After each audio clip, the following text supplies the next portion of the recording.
Here we are again. CO2 stays in the atmosphere for 300 to 1,000 years. The old NASA rockets release 300 tons. The SpaceX, which has been launched 31 times, releases 160 tons, 165 a second. A Falcon 9 rocket releases about 333,652 kilograms of CO2, launching rockets from 2010, and there's been about 220 launches. The war in Ukraine itself does cause CO2 levels. There's about 1.15 million metric tons being released to that. You've also tested bombs, atmospheric bombs. The U.S. is guilty of 215 of those. China's only got 23. Underground bombs,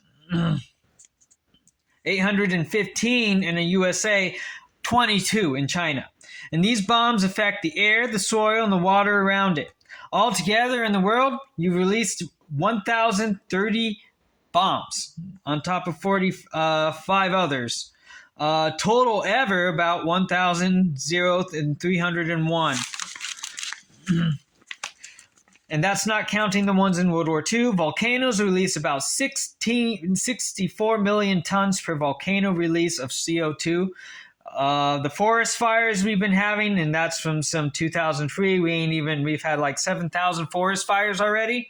That's at least about 127 metric tons. Now let's put that also years prior when we've had fires, add that to that equivalent if you can find that information.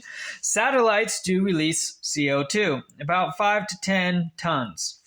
USA total, about 4.9 million tons a year. China CO2 levels, about 11.47 billion a year. India, about 177 metric tons a year. Russia being the lead, about 2 to 3 billion CO2 a year.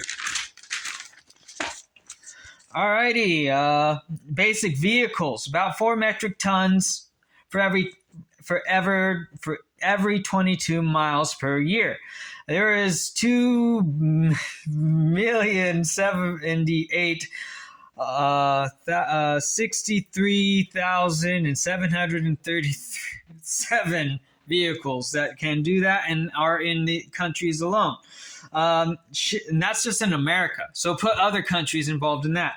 Ships, about 1 billion tons a year. Airplanes, about 1 billion tons a year. It stopped me on buses. So that being said, when you're releasing all this stuff, and what does CO2 do to the atmosphere? It makes it hot. So yeah, that could be common sense to why your shit's drying up, to all this, if you related it all.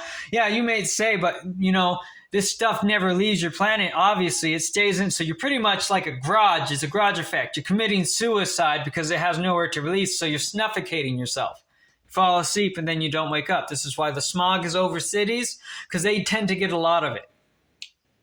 So yeah, when you're able to put that together using their fucking facts and you can honestly say we're not doing our part to solving these problems, because this has been going on for a while and it lasts 300 to 1,000 years.